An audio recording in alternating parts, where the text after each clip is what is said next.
Comfy Cozy up. So yeah, we are going to start off February 1st reading vlog. I'm excited for February because I got a lot of good books to read, and I'm going to squeeze in some movies and some TV shows. So what I've been doing, not a damn thing for a week and a half, and I was happy with that. Chilling, relaxing.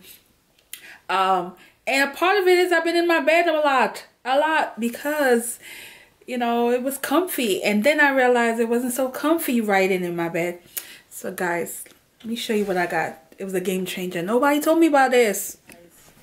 Look at this thing here. This Airspace laptop thing. Oh my god, it's been on my bed and it's so comfy. Yeah, this is the thing here, and it's like everywhere with me now. Alright, hey guys, so I had to come down here because I'm gonna fix something to eat, plus the light in the room is not that good. So the book I'm reading, Your Corner Dark, this is by Desmond Hall. This is a YA set in Jamaica. The author is a Jamaican author. Story about Frankie. He is a gifted young man who is awaiting his scholarship to study at a university in America, and during this time things going wrong. One is he's a typical teen. He wants to do what teens does, and he's raised by a single father who doesn't want him to do any of those because he knows one wrong move and that could be his entire future up in smoke. And which he didn't listen, and eventually something took place that forced him to choose the life his father never wanted for him. And so I am about 110 page in, so there's a lot to read, and it is very interesting. I am definitely engage, but have that moment because it's a YA, that moment where you're just like, this freaking boy hadn't listened, you know, that kind of deal. But I'm enjoying it. I haven't started yet, but I'm hoping to get to the first one. Essays in this, which is Notes of a Native Son by James Baldwin, and I'm definitely gonna read at least one today. I am snowed in, guys, snowed in, not going anywhere. Yeah, it's a lot of snow going on, and it's still coming down pretty heavy. So, and it's gonna continue till tomorrow. So yeah, reading, writing, eating, that's what I'm doing. Yeah.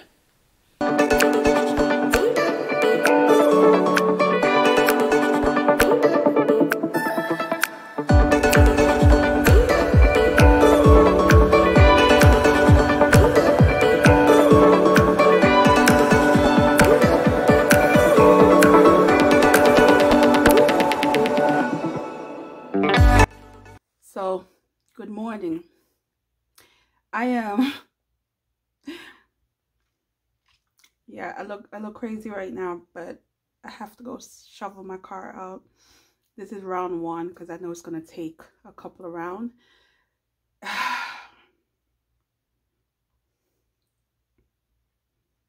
Yeah, here we go, guys.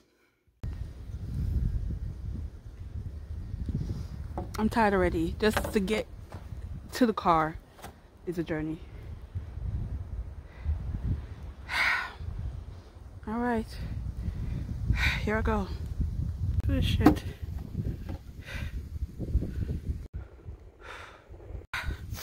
Guys, I'm freezing, but my neighbor is the best. My neighbor and her kid helped me dig my car out, so I don't have to come back out here. Yeah. Thank God. Hey guys, so today I am doing this cauliflower wings. Guys, it's not going to taste like wings, but I've never tried it before in the air fryer. So that's my air fryer, guys, and it just finished. So hopefully it's good enough now. Oh yeah. Oh yeah.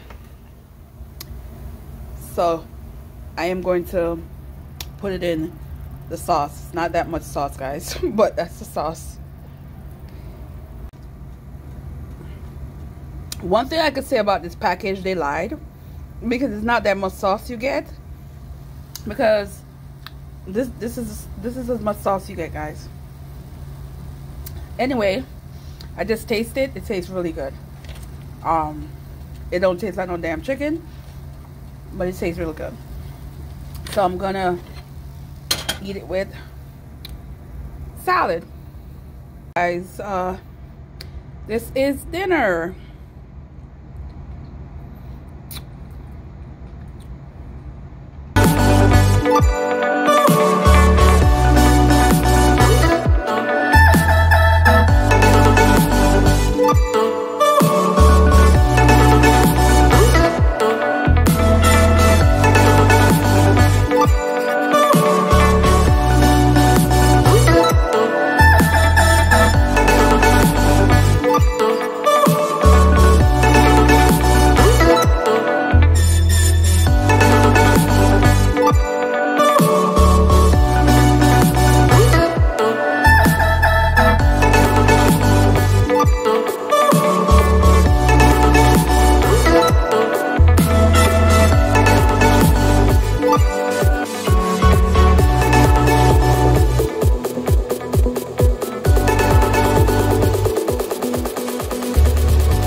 So I'm going to be doing the wrap up of this vlog. It's been a very rough week with the snow situation. It snowed like 3 times. I'm over it. So anyway, I'm enjoying what I'm reading. The first book that I finished was this Your Corner Dark, Desmond Hall. Now this is considered a YA, but I think a lot of this is very heavy. It is very realistic in terms of certain things that they talk about. For instance, this is a young man who had to wanted to be a teenager, wanted to do teenage stuff, and his father, who is very protective but also very stern and rough, and he did not listen and end up in a situation where his father was hurt, and he had to decide whether to help his father or give up on his dream, which he's worked very hard for, to get this scholarship to study at a university in the US. Now, he is also pushed into a situation where he is having to join a posse which is run by a family member. And this book ultimately shows how on one hand he had to give up and sacrifice his future to help his father, and on the other hand having to give up and sacrifice to be in a gang that is run by a family member. So ultimately his family members are a tough situation in this book. Now it is realistic in terms of how he talks about election time in Jamaica, and the police corruption, the political corruption, and how that is fueled in these inner city where people are poor and are put in themselves in situation where they become criminals. And you get that in this story. And the main character, Frankie, he is a good kid, and you can see how he having to make these tough decisions that somewhat makes him even lose a part of him in the process. I enjoy the things that were happening in terms of it's a page turner, it's engaging, it gets you going. I did not care so much for the ending. I felt was unrealistic. I had questions. Like, I was just like, what, how, explain, you know, and it was just kind of like leave you this ending that you're supposed to take as like a good ending in terms of it was not all lost. That's what I get from the ending, why it was chosen that way. However, I think because I'm more of an adult and older, I'm thinking of things that maybe a teenager would not think about, because this book is a young adult. So I have to put that in you know, think about that in terms of the storyline. Like, this is a teen that probably wouldn't be thinking about that, versus an adult would be thinking about you know, A, B, C, D, all the list of things that we would think of adults, you know. So other than that, that's the only issue I had with this book. But I think Caribbean wise and serious dark side of the story, it is very engaging and you know, worth picking up. But like I said, the ending kind of was a downer for me, and then that's why I couldn't give it a good, you know, a high grade, high stars, you know. Anyway, then I decided to pick up James Baldwin, and guys, it's heavy. And I'm glad I decided to slow read it, because I feel like a lot of the essays is going to be like that, because I've only read 2 essays as well as autobiography notes. And I like how he is very in your face, raw, tell you like it is, but also give you this moment of where you're thinking. It's very thought-provoking. It's very much realistic in terms of how, as a black person's been told to think or feel or acknowledge their existence in this country. So for instance, he had the first one, Everybody Protest novel, and you get to see how he analyzed novels written by a white person as well as a black person, and how each describe a black character and portrayed a black character in the story, and in where he said the protest novel, and how oftentimes what is expected and not want to be done end up being done in a different way. There's this idea where the failure of the protest novel lies in the rejection of life, human being, the denial of beauty, dread, power in its existence, that is characterization alone, which is real and which cannot be transcended. And where I guess you want to portray something so bad in a positive light that you somewhat lose certain things. That's what I'm getting from that. Also, I like that he talks about many thousands gone, and this one he used the analogy of Richard Wright's Native Son to talk about certain things that happen with a character in that book, and how it really mirrors us in a lot of ways of the good and also what we don't, you know, the bad, and what we don't want to acknowledge. I have to confess, I was supposed to read that in high school. Did not. I got that Cliff Note and I did my book report on it. Yeah. Don't tell my English teacher. But I have 2 copies somewhere up in this house, and I'm going to read it this year. Yeah. So anyway, that's my confession on that. But I like how he talks about it. It is uncomfortable, but also I think a very important essay that he wrote on that. And overall, I don't know what is coming, because this is only 2 and there's 8 in this, and they're very heavy, very in your face, very thought-provoking, and the writing is amazing, and it's a heavy book, guys. That's the best way I can sum up the essays in this. But I'm enjoying them and learning and putting myself in the uncomfortable situation of analyzing the representation of my culture. So yeah, then I decided to dig into this one. Yeah man. Secret Lives of the Four Wives, also known as the Secret Lives of Baba CG's Wives. The same book, two different titles.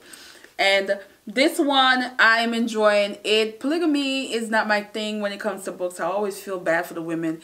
But in this case, oh, these women are some serious mean ass women.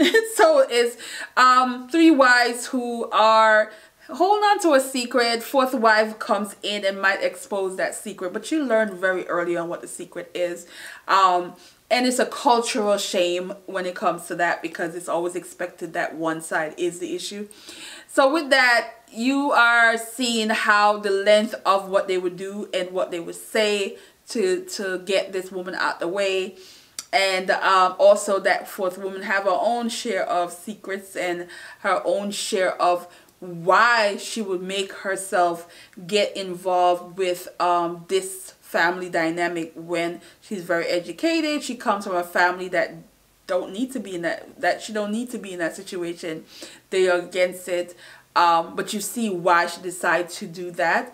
But there are some things that is going to go down that I'm ready for. And I like that, being that the polygamy situation is not my cup of tea, that I can read this with some form of entertainment and laugh.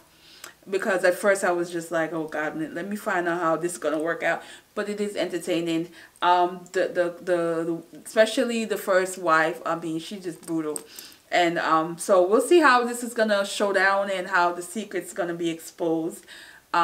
Because I'm ready for it. And it's so good, guys. I'm already like 106 pages in, so that should tell you.